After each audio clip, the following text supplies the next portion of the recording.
Salut les filles et les garçons. C'est le dernier découverte et favori de l'année. Je ne vais pas vous faire un découverte et favori de tout 2013, hein, parce que en général je me souviens pas, donc j'y arrive pas, donc c'est juste le découverte et favori de décembre, et donc c'est le dernier de l'année, et en plus, il faut pas que je fasse... Ah mon dieu, si je lève mes bras vers mon visage, il devient tout noir. C'est le... Ouh, c'est la balance des blancs qui... Ouh, ça déconne complètement haut, comme c'est amusant. Je vais partir quelques jours là, donc je vais en profiter pour vous faire un bisou de fin d'année, et voilà. Donc, mes favoris, j'en porte un de décembre, c'est mon pull fluffy, mon pull d'ours à sauce. Je l'ai en noir et en blanc. Je crois, je l'ai pas quitté quoi. En plus il se lave, il se lave à la machine à 30 ou à... Je sais plus si je les ai lavés à 30 ou à 40, je me rappelle plus, enfin c'est écrit sur l'étiquette. C'est vraiment d'un entretien hyper simple, vu que c'est une espèce de matière synthétique à la con. Et donc, même en blanc, pas chiant. Ça y est, je suis essoufflée, ça recommence. Et donc, ils sont hyper chauds, ils sont hyper doux, ils sont comme ça, ils sont hyper comfy.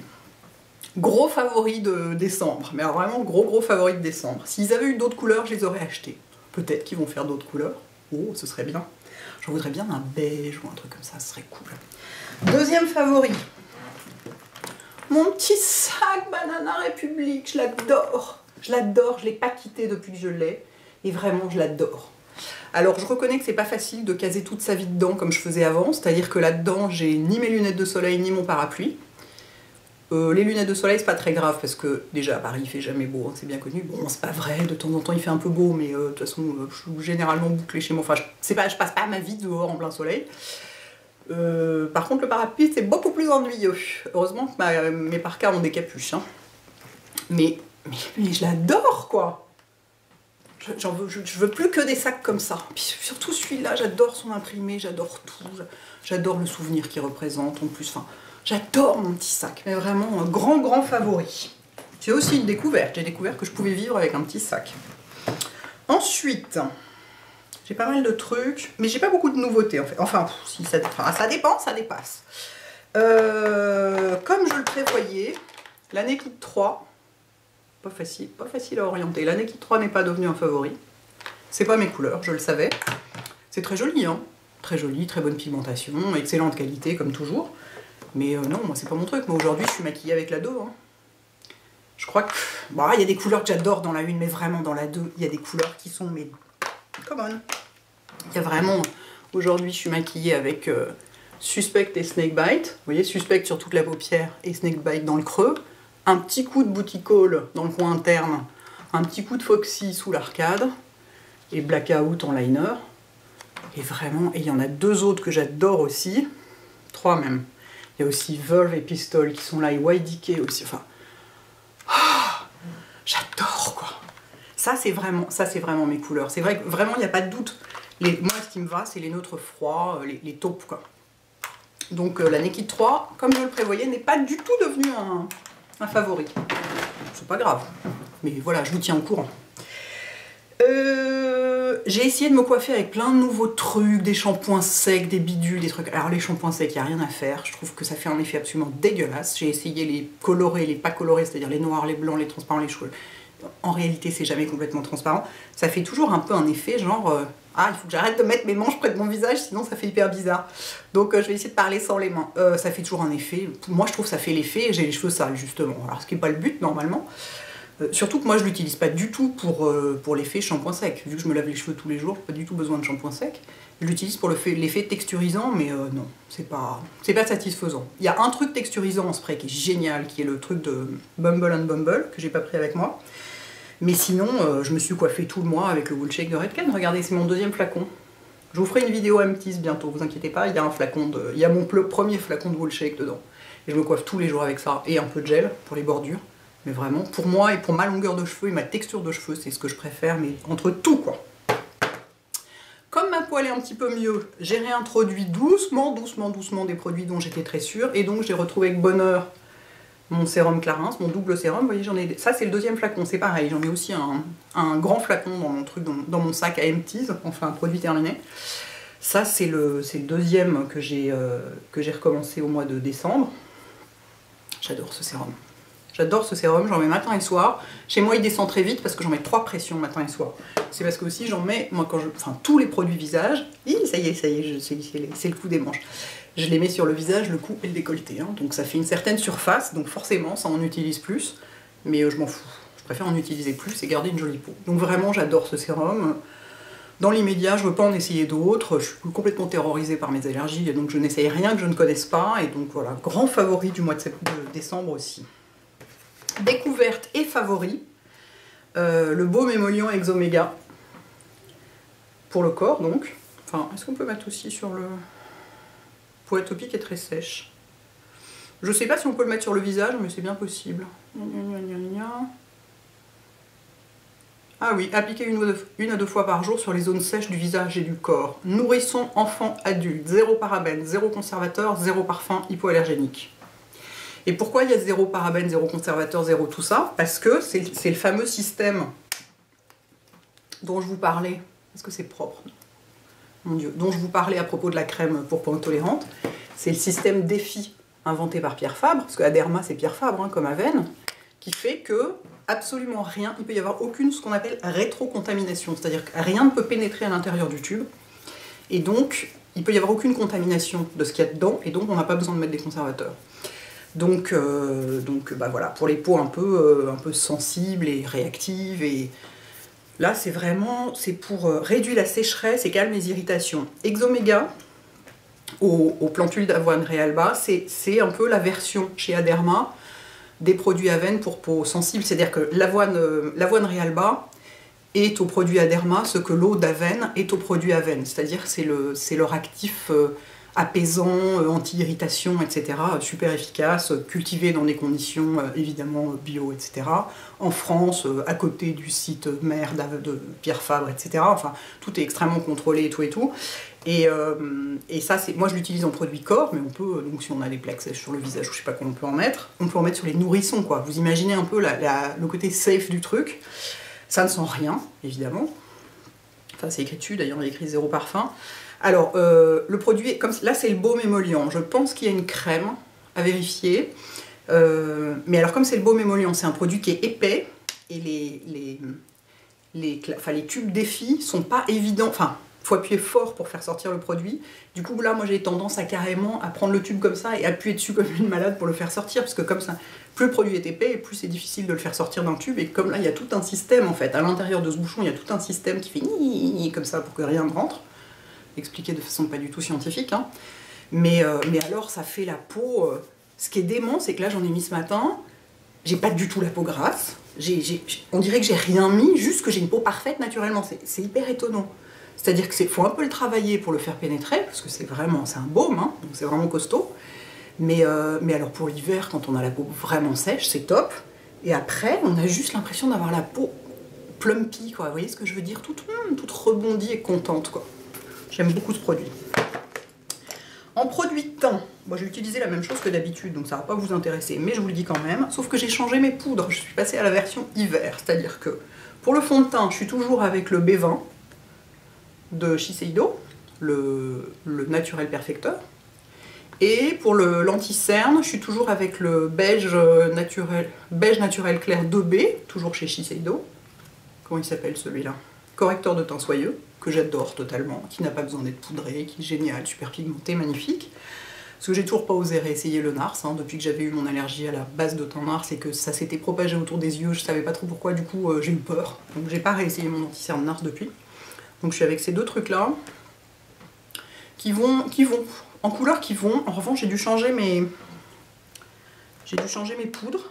J'ai dû changer mes poudres, genre je dis ça comme si c'était un drame. Non mais je suis enfin passée à la version hiver de mes poudres, c'est-à-dire que là c'est toujours la poudre libre de Chanel, mais ça c'est la 20, alors que l'été j'ai la 30, c'est ça, 20 clair, 30 translucent 1.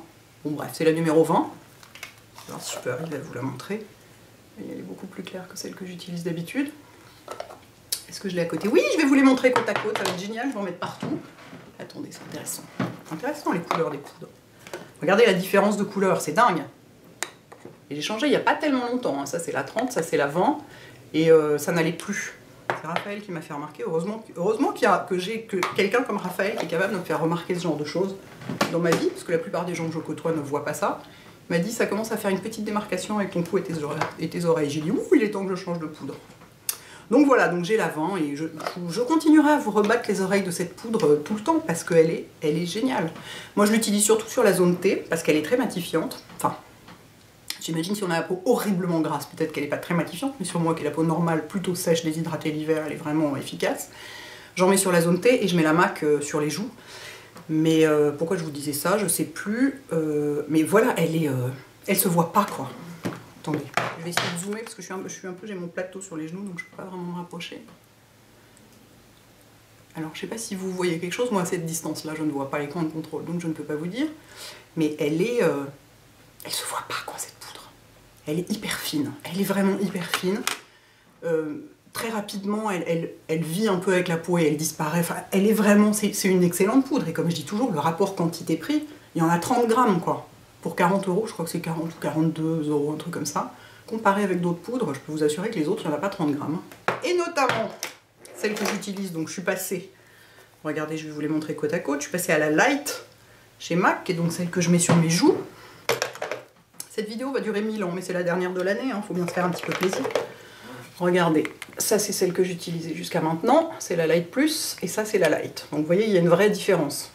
Donc il était temps que je change, parce qu'effectivement ça devait se voir un peu. Et que j'aime beaucoup parce qu'elle n'est pas du tout matifiante. Elle est plus, elle se voit plus. Elle n'a pas du tout la finesse de la Chanel. Elle a un petit côté, vous voyez, on voit que ma peau brille légèrement. Vous voyez, elle a un petit côté soyeux satiné, quoi. Elle a un fini magnifique et en plus elle est très couvrante. Il y a des gens qui l'utilisent comme fond de teint.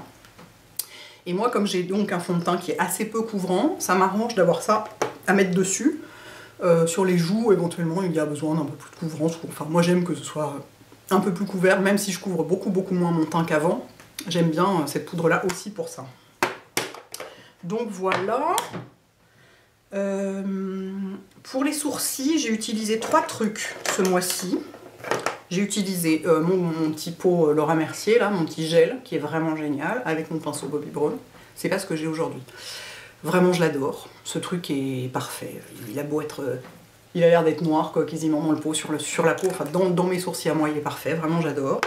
J'ai aussi beaucoup utilisé le truc Anastasia en quoi? C'est quelle couleur? Medium Brown. Voilà, sachant que j'utilise que la couleur la plus claire. Qui est... c'est en train de se creuser. Ça, c'est un signe. Parce que c'est rare que j'arrive à creuser un produit, hein, comme j'en ai quand même pas mal en même temps. Et il y a aussi j'ai enfin la bonne couleur, j'ai recommandé un Browies Anastasia, et donc j'ai la bonne couleur, c'est Medium H, je vais vous montrer sur ma main. C'est une couleur beaucoup plus, vous voyez, c'est une couleur assez taupe, quoi. Et assez H, ça veut dire cendre, hein, donc assez cendré, quoi. Et alors c'est quand même, ce truc est quand même tellement pratique, quoi. Ça, là, les quelques jours où je vais partir, je vais l'emporter, vous voyez. Parce que vous avez ce petit machin qui ne se taille pas puisque ça sort. Vous voyez, c'est un machin qui se comme un rouge à lèvres, là, avec une pointe hyper fine. Vous pouvez dessiner des poils avec. Donc pas besoin de tailler, pas besoin de taille-crayon. Et puis la petite brosse de l'autre côté, qui en plus est super, c'est une brosse super efficace. Elle est très dure et très... vraiment, elle brosse bien. Si vous en avez mis trop, vous brossez un petit coup et c'est bon, ça égalise. Vraiment top, quoi. Donc j'ai beaucoup utilisé ça. Grande découverte pour les cils. C'est pas celui que je porte aujourd'hui, parce que je voulais en essayer un autre. Mais c'est le mascara Intensize de Dolce & Gabbana qui fait des cils, mon dieu, mais il fait des super jolis cils, quoi. Pourtant c'est une brosse, franchement quand je l'ai vue, je me suis dit bon, ça paye pas de mine, c'est une brosse à l'ancienne, machin, tout ça. Je l'essuie pas, j'ai pas besoin de l'essuyer dans un Kleenex. Là il est quasiment neuf, hein, ça doit faire, je sais pas, 2 semaines que je l'ai. Mais même au début, je l'essuyais pas. Et il fait des jolis cils, il fait des cils épais, mais pas du tout de paquet, et il tient la courbure vachement bien, ce qui est hyper important pour moi, enfin vraiment, mais j'adore ce mascara, c'est celui que je vais emporter avec moi d'ailleurs. Ensuite, je vous ai pas dit pour les produits de teint, parce que la dernière fois je vous parlais du Beauty Blender, je suis revenue au pinceau, parce que le Beauty Blender je trouve ça chiant, parce que, enfin, c'est très joli comme rendu, mais moi ce que je trouve chiant c'est qu'il faut le nettoyer à chaque fois, et moi ça me saoule. Les pinceaux c'est pratique, j'en ai plein, je les nettoie... je peux en utiliser un pinceau, je peux l'utiliser plusieurs jours, enfin genre 3 jours, sans avoir l'impression que c'est dégueulasse. Un Beauty Blender, j'arrive pas, j'ai besoin de le nettoyer à chaque fois. En plus, celui de Real Techniques, c'est génial, ça y a pas de doute. Là, il est hyper doux, hyper mou, hyper souple, hyper machin. Mais il reste un peu teinté, j'arrive pas à le nettoyer complètement, donc j'aime moins. Et en fait, j'ai réalisé que mon pinceau préféré pour appliquer le fond de teint, en tout cas ce fond de teint-là, c'est le Buffing Brush de Real Techniques. Là, il est sale, hein, je m'en suis servi ce matin. Parce qu'il est très... il est pas très dense. Et du coup... Et ben effectivement, il est buffing, c'est-à-dire il diffuse, il polie et il diffuse super bien. Il est franchement dans tous mes pinceaux Real Techniques, parce que j'en ai un autre. J'ai le Expert Face Brush est pas mal aussi, mais il irait pour un fond de teint beaucoup plus épais. Je pense qu'il aurait besoin d'être beaucoup plus travaillé. Mais celui-là, franchement, je suis du genre à le laver pour pouvoir le réutiliser le lendemain. Et c'est pareil, c'est celui que je vais emporter là pour ces quelques jours. Il est vraiment, vraiment j'adore. Puis bon bah voilà, ces pinceaux là, comme c'est du synthétique en plus, qui est pas trop dense, il est beaucoup moins dense par exemple, je peux pas vous l'attraper d'ici, il est trop loin, le F80 que j'aime beaucoup aussi, mais qui est très dense et donc il met plus de temps à sécher. Celui-là, comme il est assez peu dense, mais il sèche à toute vitesse et vous le lavez le soir, le matin, vous pouvez vous en servir. Enfin, vraiment je suis revenue à ce pinceau là et vraiment je l'adore quoi. Ok, what else? Je me suis pas mal servi de mon petit truc Dior, mon petit sérum abricot là pour les ongles. Je trouve ça, le conditionnement est tellement pratique, c'est pareil, je vais l'emporter avec moi. Vous voyez ce petit machin là, où on appuie, on fait sortir la quantité voulue d'huile abricot pour les ongles et ensuite on masse le tour des cuticules, parce que il y a eu une période où j'étais complètement claquée et du coup j'avais plus le courage, je mettais juste de la crème pour les mains et je massais pas mes cuticules. Bah, j'ai bien vu, en 3 jours elles étaient revenues blanches dégueulasses, surtout sur les côtés de l'ongle, c'était très très moche. Alors qu'avec n'importe quel produit gras fait l'affaire, hein, y compris une crème pour les mains bien grasse qu'on peut masser. Mais c'est vrai que ce truc-là est quand même très sympa, le conditionnement est génial, quoi. En parlant d'ongles, c'est celui que je porte là. Regardez-moi cette merveille. Ce vernis est délicieux, quoi. C'est le Nails Ink que j'ai acheté à Londres. Et en fait, il a, je sais pas si on va voir, il a des micro paillettes dedans, mais qui se voient à peine. Et il est, mais... Ah, je l'adore, quoi. C'est mon vernis rouge préféré du moment. Vraiment, je l'adore. Le côté effet gel, je sais pas. Je suis pas très bon juge, à mon avis, pour ça. Vu que j'ai jamais des ongles en gel, hein, ni du vernis gel. C'est pas du tout mon truc, donc je peux pas vraiment comparer. Alors je sais que les ongles en gel sont naturellement beaucoup plus lisses, ou le vernis gel c'est beaucoup plus lisse, plus brillant, un petit côté bombé, machin et tout. Bon là oui, mais enfin un vernis de bonne qualité avec un bon top coat, je pense que ça fait un peu... Enfin je vois pas une différence phénoménale, mais c'est ravissant et effectivement c'est très brillant. Alors j'essaye tous les top coats effet gel de la Terre en ce moment, hein. Je ferai un benchmark éventuellement. C'est bien brillant, c'est très, voilà, c'est très satisfaisant, mais surtout cette couleur, quoi. J'adore, vraiment j'adore, je l'ai beaucoup porté. Ensuite, passons au rouge à lèvres. Je vais peut-être pouvoir me débarrasser de mon plateau et me rapprocher pour vous faire des swatchs, dites donc, ce serait pas mal ça. Hop, voilà, et ça va être plus facile. En rouge à lèvres, j'ai été assez, enfin c'est une espèce de transformation, de découverte. C'est vraiment une découverte. C'était les rouges froids. Les rouges froids et assez foncés. Enfin, pas du tout les rouges orangés auxquels je suis habituée, que je porte d'habitude et vers lesquels je vais systématiquement. Et j'ai découvert que ça pouvait être très joli avec les yeux très peu maquillés. Par exemple, aujourd'hui, typiquement, j'ai pas du tout mis ça, hein. J'ai mis un nude parce que... Enfin, vous pouvez. Moi, ça me donne juste... J'ai l'air d'avoir 20 ans de plus. Si je fais ça, ça marche pas du tout, puis j'aime pas. Mais alors, et je pense que mon préféré entre tous, c'est pas le Tom Ford, dommage pour lui, mais tant pis, c'est le F-Bomb d'Urban Decay dans les Revolution Lipstick qui sont, je vous en ai parlé déjà, ils sont extraordinaires, ces rouges à lèvres. Je sais pas pourquoi je les avais pas essayés plus tôt, ça fait un petit moment qu'ils ont été reformulés quand même. Là j'en porte un autre. Je crois que c'est parmi... J'en ai un autre, le suivant dont je vais vous parler, c'est aussi un rouge à lèvres de ce genre. C'est les rouges à lèvres les moins desséchants, les plus confortables que j'ai jamais vus, à part les lacs de rouge de Shiseido, qui sont spectaculaires. C'est les trucs sur lesquels j'ai jamais besoin de remettre du baume à lèvres au bout de 2 heures, alors que sur n'importe quoi d'autre j'ai besoin. Et ben là c'est pareil. En plus ça sent rien, ça n'a pas de goût, pas de parfum, rien du tout. Là celui que j'ai, c'est le Naked. qui en fait est pas tellement... C'est un liquide, c'est plutôt un rose. Vous voyez, alors sur mes lèvres à moi, ça saute pas aux yeux parce que j'ai les lèvres très pigmentées dessous. Donc voilà, mais vous voyez sur ma main, c'est plutôt rose. C'est un nude, mais c'est un nude qui va pas vous donner l'air... qui va pas vous donner l'air complètement tout décoloré, tout un peu mort, quoi, vous voyez. Je trouve que c'est un bon nude pour si on veut ne pas vraiment avoir l'air de porter du rouge à lèvres, un peu les lèvres en mieux, mais sans les foncer, mais... Enfin, très réussi, quoi. Et puis, c'est pas non plus du rose, quoi, parce que moi, le rose, ça me va... Enfin, c'est pas mon truc, hein, j'aime pas. Mais alors, ils sont hyper confortables, quoi. Ils sont très pigmentés, hyper confortables, hyper faciles à poser. Quand ils disparaissent, c'est joliment. Et ce qui est très important pour le suivant, parce que alors, vraiment celui-là, mais c'est une merveille, le F-Bomb. C'est le plus beau rouge froid que j'ai jamais vu, regardez. Mais regardez-moi ça. Regardez la pigmentation du truc, quoi. J'ai fait 2 passages de raisin, quoi. Il est à mourir, ce rouge à lèvres. Il est vraiment à mourir, quoi. Et moi qui suis... Enfin, c'est pas du tout mes couleurs, normalement. Hein. Et ben, il m'arrive de plus en plus... Je l'ai fait plusieurs fois, hein, au mois de décembre, de le porter avec soit rien du tout sur les yeux, même pas de mascara, soit juste du mascara. Mais... Oh, mon Dieu, mais... La couleur est parfaite. En fait, c'est ça. Pour moi, c'est le rouge froid parfait.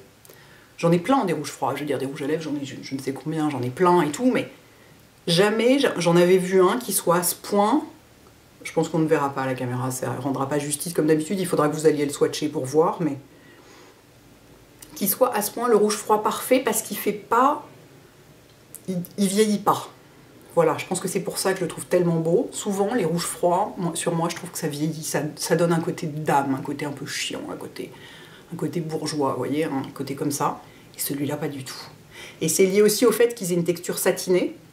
Vous voyez, ça, c'est pas brillant, hein. Puis vous voyez bien sur mes lèvres, c'est pas brillant, mais c'est satiné, c'est ça qui les rend d'ailleurs si confortables. Et en même temps, ils tiennent remarquablement bien. Quand ils s'en vont, c'est pas du tout par paquet dégueulasse, c'est de façon uniforme et tout, mais c'est vraiment une découverte, mais je sais pas pourquoi je les avais pas essayés avant. Je me dis, bon, enfin voilà, ça doit être comme... Enfin, j'avais pas réalisé que la reformulation avait été aussi impressionnante. Et donc, alors celui-là, le Naked est joli aussi, mais bon, vous avez plus l'habitude de me voir avec ce genre de truc. Mais alors le F-Bomb, c'est vraiment extraordinaire. Et alors un autre que j'ai découvert, j'ai plus rien d'autre sur mon plateau après, non c'est bon, c'est les rouges à lèvres de la marque Jouet. Si vous regardez des vidéos américaines, toutes les américaines ne parlent que de cette marque en ce moment.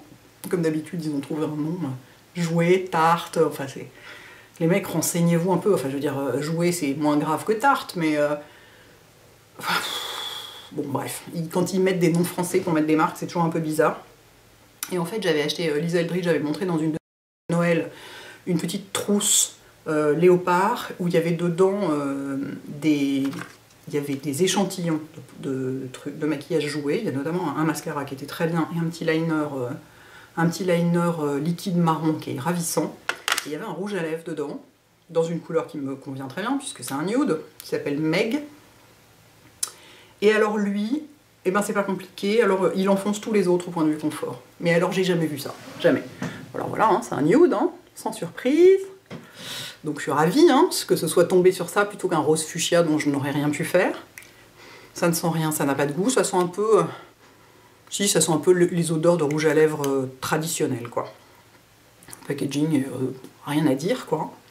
Mais alors, à chaque fois que je l'ai porté, j'ai réalisé que un certain temps après, alors je vais pas vous dire 8 heures après, parce que moi je garde jamais mon rouge à lèvres 8 heures, parce que je bois de l'eau toute la journée comme tout le monde, mais je la bois pas dans un verre, ça me saoule, je la bois à la bouteille, donc ça en fait partir, je bois du café, machin, je fais des essais de maquillage et tout, donc je le garde jamais très longtemps, mais là, je réalisais quand j'étais dans la rue, en revenant d'un rendez-vous, je l'avais mis avant et tout, j'avais l'impression que je venais de mettre du baume à lèvres, quoi, c'était hyper étonnant, c'était, on en est à combien? Oui, quand même 24 minutes, enfin, bon, ça va, c'est le dernier produit. Un confort, mais complètement dingue. Alors vous allez me dire, ça nous sert à rien ton truc, regardez comme la couleur est jolie même dans le mouchoir. Ça nous sert à rien ton truc vu qu'il n'est pas vendu en Europe. Effectivement il n'est pas vendu en Europe, c'est pas de bol, c'était sur un site anglais qui par ailleurs vend pas mal de choses. Ils vendent des produits Jouets mais ils vendent pas les rouges à lèvres. Le site jouet envoie à l'international, donc j'ai fait une simulation de commande, et alors là on arrive à la fin, il y a 40 $ de frais de port. Donc j'étais là, voilà, et donc j'ai demandé à ma meilleure amie qui vit à New York si elle pouvait faire une commande chez elle, et comme elle vient en France cette semaine pour les fêtes, donc si elle pouvait me les apporter.